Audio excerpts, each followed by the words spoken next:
Hello everyone, welcome to Foster Academy. I hope you all are well and healthy. My name is Shweta Panchal और जैसा कि हमारी series चल रही है यूपी टेट की मैं आपको तैयारी करा रही हूँ, तो यहाँ पर आपका सोशल साइंस का आपकी तैयारी चल रही है और हम पढ़ने वाले हैं यहाँ पर हिस्ट्री। ठीक है, तो यूपी टेट हमारा पेपर 2 है और इसकी तैयारी हम बहुत अच्छे से करेंगे, पूरे डिटेल में करेंगे, भी क्वेश्चन छोड़कर आपको एग्ज़ाम में नहीं आना है। तो चलिए स्टार्ट कर लेते हैं वीडियो। यहाँ पर मैं आपको पूरा टॉपिक वाइज आपको सारी डिटेल में यहाँ पर चैप्टर्स कराऊंगी। ठीक है फ्रेंड्स, तो चलिए स्टार्ट कर लेते हैं वीडियो को। सबसे पहला जो टॉपिक है हमारा ये है हिस्ट्री के बारे में, यानी इतिहास के बारे में। तो सबसे पहले जब भी आपसे कोई हिस्ट्री के बारे में पूछता है तो हिस्ट्री वर्ड सुनते ही आप सबसे पहले ये बोलते हैं हिस्ट्री बहुत बोरिंग है यार, बहुत बोरिंग है। तो ऐसा आप क्यों बोलते हो? क्योंकि इसमें आपको कहीं ना कहीं वही चीज़ याद है कि फैक्ट्स वगैरह, वही डेट वगैरह, ये सब चीज़ होंगी, है ना। तो यही सारा दिमाग में आता है। तो सबसे पहली बात यही है, इतिहास का मतलब क्या होता है? इतिहास का मतलब होता है कि ऐसा हुआ था या फिर निश्चित था। ठीक है, तो ऐसा हुआ था। तो हिस्ट्री सिर्फ फैक्ट बात जानने के बारे में नहीं है, मतलब सिर्फ आपको डेट्स याद कराने के बारे में नहीं है, इसकी और भी बहुत सी वैल्यू है। तो चलिए पता करते हैं हिस्ट्री क्या है। थोड़ा सा स्टार्टिंग में आपको जब आप पढ़ते हो हिस्ट्री तो बोरिंग लगता है, लेकिन जब आप उसको अच्छे समझ के पढ़ने की कोशिश करते हो तो आपको सच में समझ में आता है कि ये बहुत अच्छा सब्जेक्ट है। ठीक है, तो कैसे पता करें क्या हुआ था और क्या नहीं? इतिहास जानने के स्रोत। अब आपको अच्छे से पता है कि हिस्ट्री क्या होती है। ठीक है, अब उस हिस्ट्री के बारे में पता किस चीज़ से चलता है उसी को बोलते हैं हम स्रोत। ठीक है, जहाँ से हमें हिस्ट्री की नॉलेज मिलती है। कोई चीज़ कब हुई थी ये ठीक है, कोई चीज़ हुई, कोई घटना घटी, लेकिन उस घटना के बारे में हम लोगों को कैसे पता चला, ये इसके लिए हमारे पास कोई ना कोई स्रोत तो होना चाहिए ना। जैसे कि आपके पड़ोस में लड़ाई हुई है ना, एक एग्जाम्पल दे रही हूँ। जैसे कि आपके पड़ोस में लड़ाई हुई है और आप उस वक्त कहीं बाहर गए हो, ठीक है, लेकिन जब आप वापस आते हो तो आप इससे तो पूछ नहीं सकते हो डायरेक्ट कि भाई क्या हुआ था, है ना। आप तो उससे डायरेक्ट जाके पूछ नहीं रहे हो, तो आप क्या कहोगे कि इसकी लड़ाई पता करने के लिए आप किसी और से पूछोगे कि अरे भाई जल्दी बताओ। तो ये क्या हुआ? आपका स्रोत, जिसने आपको इन्फॉर्मेशन दी। ठीक है, ये क्या हुआ? आपका स्रोत। तो इसके घर में लड़ाई जो हुई इसके बारे में बात इसने बताई आपको। ठीक है, तो ये आपका स्रोत हुआ। तो कोई घटना जब घटित हुई वो चीज़ आप तक कैसे पहुंची, वो है स्रोत। तो देखिए स्रोत के बारे में जब हम बात करते हैं तो बहुत सारी चीज़ें सामने आ सकती हैं। ठीक है, हज़ारों वर्षों पहले क्या हुआ था इसके बारे में बहुत सारे चीज़ें होती हैं, अलग अलग विचार होते हैं। तो इतिहासकार जो है वो अतीत से प्राप्त करते हैं इन्फॉर्मेशन। ठीक है, मतलब इतिहासकार वो होते हैं जो हिस्ट्री में क्या हुआ था इससे रिलेटेड सारे के सारे फैक्ट्स को और सारी चीज़ों को इकट्ठा करते हैं और उसके आधार पर आपको बताते हैं कि अच्छा ये हुआ था। ठीक है, इतिहास क्या होता है? बीते समय और उस समय के लोगों को समझने और जानने का एक साधन है। यानी जब हम कहानियाँ सुनते हैं कि 1958 में ये हुआ था, या फिर कोई भी घटना हुई थी, तो उसके बारे में हम अपनी दादी से या फिर नानी से वो कहानियाँ सुनाती हैं हमें कि अरे उस वक्त तो ऐसे हुआ था। ठीक है, तो उस घटना का स्रोत हमारे पास आज फिलहाल इस वक्त कौन है? हमारी दादी नानी। और उनको भी किसी और ने, उन्होंने या तो चीज़ें वो डायरेक्ट देखी होंगी या फिर उन्होंने वो कहीं पर पढ़ी थी या फिर उनको भी किसी ने बताई थी। ठीक है, तो इस तरीके से हमें स्रोत पता चलते हैं। तो अतीत में एक ऐसा भी युग था जब लोग लिखना नहीं जानते थे। ठीक है, ऐसा नहीं है कि मानव शुरू से ही लिख रहा है, नहीं, उससे पहले बहुत सारे प्रोसेस हुए हैं, उसके बाद हमने लिखना शुरू किया है। और उन लोगों के जीवन के बारे में जो इन्फॉर्मेशन है, जो जानकारी है, वो कैसे मिलती थी? वो मिलती थी वहाँ पे उन लोगों के रहने से। वो वहाँ के जो बर्तन यूज़ करते थे, खिलौने यूज़ करते थे, हथियार औजार वो वहीं पर छोड़ जाते थे और फिर वो हमें आज के टाइम में मिले हैं और हमने पता लगाया है कि उस समय ऐसी ऐसी चीज़ें हुआ करती थी। ठीक है, जैसे अगर आज के टाइम में हमारे पास फ़ोन है, मोबाइल फ़ोन है, तो वो कितना आसान सा लग रहा है ना आजकल की जनरेशन को देखकर कि फ़ोन, इसमें क्या नई बात है, फ़ोन ही तो है। लेकिन अब से 10-15 साल पहले अगर आप जाके देखोगे तो आपको पता चलेगा फ़ोन की वैल्यू क्या थी। ठीक है, वो छोटे वाले फ़ोन आए, उसके बाद वो क्वालिटी वाले फ़ोन आए। ठीक है, उसके बाद तो अब टच स्क्रीन फ़ोन है ही कंप्लीट और किसी भी रेंज में आपको अवेलेबल हो जाते हैं। लेकिन आज की जनरेशन को ये फ़ोन के बारे में अलग विचार है और पहले अलग था। ठीक है, आज के वक्त में डिश टीवी लगा हुआ है, लेकिन पहले एंटीना वगैरह यूज़ होता था, तो वो सब बच्चों को एक्सपीरियंस नहीं है, तो वो इनके लिए हिस्ट्री है बच्चों के लिए। और उस हिस्ट्री से उनको कौन बताएगा, कौन मिलाएगा, हम लोग मिलाएंगे, ठीक है। तो ऐसे ही तो पुरानी चीज़ें उनको दिखाते हैं बच्चों को, देखो ये चीज़ें हमारे वक्त में यूज़ होती थी। ऐसे ही पुराने टाइम के बर्तन, खिलौने, हथियार, औजार, ये सब चीज़ प्रोवाइड होती हैं, मतलब मिलती हैं, और वहाँ से इतिहासकार फिर बताते हैं। कभी कभी इन वस्तुओं को ज़मीन के अंदर भी खोद कर निकालना पड़ता था, ठीक है। ये वस्तुएं ऐतिहासिक जानकारी के लिए बहुत ज़्यादा महत्वपूर्ण है, बहुत ज़्यादा ज़रूरी हैं। और क्योंकि हमारे पास कोई लिखित सामग्री नहीं है, इसलिए हमारे पास सिर्फ यही एक तरीका है जिससे हम थोड़ा बहुत पता लगा सकते हैं। अगर हमें कोई बुक वगैरह मिल जाती है तो हमें पता चल जाता है उसके अंदर लिखा हुआ कि अच्छा ये चीज़ें हुई थी। लेकिन अगर लिखना ही नहीं जानते लोग तो वो कैसे बताएंगे कि उस वक्त पे क्या हुआ था। तो हमें एस्टिमेट करना होगा, अनुमान लगाना होगा कि उस वक्त के रहन सहन वाली जो चीज़ें पड़ी हुई हैं उन्हीं को देखकर। तो आपको एक यहाँ पर इम्पोर्टेंट जो क्वेश्चन उठता है वो ये उठता है कि हिस्ट्री के बारे में जानकारी के लिए हमने क्या क्या चीज़ें यूज़ करी। देखिए, लिखित सामग्री जब उपलब्ध नहीं थी, ठीक है, हिस्ट्री का पता लगाने के लिए, इतिहास का पता लगाने के लिए जब लिखित सामग्री उपलब्ध नहीं थी तो उस काल को क्या कहा गया, पूर्व ऐतिहासिक काल या फिर प्राक ऐतिहासिक काल, ठीक है। ये इंपॉर्टेंट क्वेश्चन है यहाँ पर कि जब आपके पास लिखित सामग्री उपलब्ध नहीं थी उस काल को क्या कहा गया। फिर है उसके बाद धीरे धीरे इंसान ने लिखना शुरू कर दिया, ठीक है। लेकिन लिखना तो शुरू किया, लेकिन उस लिखने में ये नहीं था कि आज के टाइम की तरह कागज़ था, पेपर था, नहीं। उन्होंने जिस चीज़ पे उनको लगा कि लिख सकते हैं उस चीज़ की खोज की, ठीक है। जैसे कि पेड़ की छाल को बनाया गया, उसके ऊपर लिखा गया, लिखने की कोशिश की गई, ताम्र पत्रों पर लिखा गया, और कभी कभी बड़ी बड़ी जो लेख शिलाओं पर भी, स्तंभों, पत्थरों और दीवारों, मिट्टी या बर्तन के छोटे छोटे फलकों यानी उनके टुकड़ों पर भी देखा गया है, ठीक है।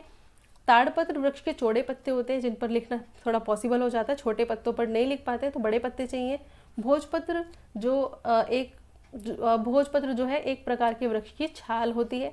फिर ताम्रपत्र यानी तांबे के टुकड़े होते थे, उनके ऊपर भी लिखा गया, ठीक है। तो आपको समझ आ रहा होगा कि वो कंडीशन जब राइटिंग थी ही नहीं, लिखते ही नहीं थे लोग, और दूसरी कंडीशन जब लिखते तो थे लेकिन पेपर नहीं था, ठीक है। तो वो कौन कौन सी चीज़ें थी जिनका वो यूज़ करते थे, ये आपको पता होना चाहिए। जिन पर लेख लिखे जाते थे, बहुत सारी चीज़ें थी, पत्थर थी, ठीक है, पेड़ की छाल थी, दीवारें वगैरह, ठीक है। फिर है स्तंभ लेख, पत्थर के खंभों पर लिखे लेख, शिलालेख पत्थर की बड़ी बड़ी चट्टानों पर लिखे लेख होते हैं। अब आपको बताया गया है कि किस चीज़ को क्या बोलते हैं, स्तंभ पर जो लेख लिखे गए खंभों पर, ठीक है। फिर है शिलालेख जो कि पत्थर की बड़ी चट्टानों पर लिखे जाते थे। आधुनिक इतिहास के विषय में हमें लिखित और मुद्रित दस्तावेज, मुद्रित यानी प्रिंटेड, मुद्रित का मतलब होता है प्रिंटेड, यानी हमारे पास दस्तावेज यानी डॉक्यूमेंट, हमारे पास जो आज के टाइम में डॉक्यूमेंट होते हैं वो रिटन इस तरीके से लिखे होते हैं मुद्रित फॉर्म में, जिस तरीके से ये कंटेंट है मुद्रित, ठीक है। जिस काल के इतिहास के विषय में हमें लिखित और मुद्रित सामग्री से जानकारी मिलती है और उसे पढ़ा भी जा सकता है, उस काल को हम क्या कहेंगे, ऐतिहासिक काल कहते हैं। इतिहास की जानकारी के लिए कई प्रकार के साधन हैं। क्या है, हमारे पास कई प्रकार के साधन हैं। अब देखिए जरा क्या क्या साधन है। मुद्रा और अभिलेख। मुद्रा और अभिलेख वो कौन कौन सी चीज़ें हैं जब जिनसे हमें पता चलता है कि उस वक्त के राजा कैसे थे, उस वक्त की जनता कैसी थी, क्या क्या उस वक्त हुआ करता था, क्या क्या ट्रेंड में चीज़ें चल रही थी उस वक्त, ठीक है। तो मुद्रा और अभिलेख, मुद्रा यानी करेंसी, ठीक है, जैसे आजकल 10-12 रुपए होते हैं, ठीक है। मतलब हम बेसिकली नोट की बात करेंगे, 10 का है, 200 का है, ठीक है। तो जितने भी 50 का नोट है तो उसके ऊपर कुछ ना कुछ छपा हुआ होता है ना, तो वही बात कर रहे हैं हम। तो मुद्रा यानी करेंसी से तत्कालीन यानी उस समय के शासक का नाम, यानी ये जो करेंसी है ये कौन से शासक के टाइम की है, उसका समय, ठीक है, एग्जैक्ट पीरियड ऑफ टाइम। फिर मुद्रा के आकार से, उस आकार प्रकार से उस समय की कला तथा धातु से किस चीज़ का पता चलता है, आर्थिक स्थिति का, ठीक है। हमें पता चलता है कि जो किंग है उस वक्त का, जो रूलर है, उसका किन किन चीज़ों में इंटरेस्ट था, ठीक है, वहाँ की उस वक्त की कला कैसी थी, राजा की आर्थिक स्थिति कैसी थी। ठीक है भाई, अगर अमीर होगा तो थोड़ा सा महंगा धातु लाएगा, और गरीब होगा तो थोड़ी उससे कम मूल्य वाली धातु लगवाएगा। ठीक है, साथ ही सिक्कों के प्राप्ति स्थल से, यानी जहाँ से वो सिक्के मिले हैं, उससे शासक के साम्राज्य विस्तार का भी पता चलता था। ठीक है, जिस जगह पे वो सिक्के मिले हैं पता चलता था कि अच्छा ये जो एरिया है ये भी उसी शासक के अंडर में ही आता है। तो आपको इन सब चीज़ों के बारे में मुद्रा से पता चलता है। अब यहाँ पर बात करते हैं गुप्त शासक कुमारगुप्त की। ठीक है, गुप्त शासक, गुप्त वंश के राजा कुमारगुप्त प्रथम की बात करेंगे। इनकी मुद्रा पर घुड़सवारी करते हुए इनको दिखाया गया है, जिससे हम ये क्या कह सकते हैं कि वो अच्छे घुड़सवार थे। अगर आपसे यूपी टेट में क्वेश्चन पूछा जाए तो आपको यहाँ पर आंसर पता होना चाहिए कि वो घुड़सवार जिनको, वो राजा जिसकी मुद्रा के ऊपर घुड़सवारी करते हुए पिक्चर बनी हुई है, वो है गुप्त शासक कुमारगुप्त प्रथम। ठीक है, इस प्रकार मुद्राएं भी इतिहास लेखन में महत्वपूर्ण योगदान देती हैं। इस प्रकार मुद्रा ने हमें बताया कि उस वक्त क्या क्या चीज़ें थी। ठीक है, इस सिक्के को देखकर हम बहुत सारी चीज़ें पता लगा सकते हैं। ठीक है, फिर है लुम्बिनी अभिलेख। अभिलेख हमने बताया था कि किसी सरफेस के ऊपर हम जब वो चीज़ें कुछ चीज़ें लिख देते हैं, कुछ इन्फॉर्मेशन चीज़ देते हैं। ठीक है, देखिए लिखा हुआ यहाँ पर, ये अभिलेख है, वह अभिलेख की एक पिक्चर है। यह अशोक जो राजा थे उनके रुम्मिनदेई अभिलेख का एक अंश है, जो कहाँ से प्राप्त हुआ है, लुम्बिनी यानी नेपाल से प्राप्त हुआ है। इस अभिलेख में अशोक ने क्या घोषणा की है? इस अभिलेख में अशोक ने घोषणा की है कि लुम्बिनी में उपज का 8वां भाग कर के रूप में लिया जाएगा। ठीक है, ये क्वेश्चन भी इम्पोर्टेंट बन सकता है यहाँ से कि अशोक के अभिलेख जिसका नाम है रुम्मिनदेई, इसमें क्या घोषणा की गई थी? तो इसमें घोषणा की गई थी कि लुम्बिनी में उपज का 8वां भाग कर के रूप में आपको टैक्स के रूप में देना पड़ेगा। ब्राह्मी लिपि में है ये, और दे आ गा लिखा हुआ ये। ठीक है, देवनागरी का है दे आ गा, और ब्राह्मी लिपि का है इस तरीके से लिखा हुआ है। अब यहाँ पर बात करते हैं ताड़पत्रों, भोजपत्रों, ताम्रपत्रों, चमड़े और लकड़ी के पट्टों पर लिखित लेखों के साथ साथ कुछ साहित्यिक ग्रंथ भी होते हैं जो हमारी हेल्प करते हैं ये पता लगाने में कि एक पर्टिकुलर टाइम में क्या हुआ होगा।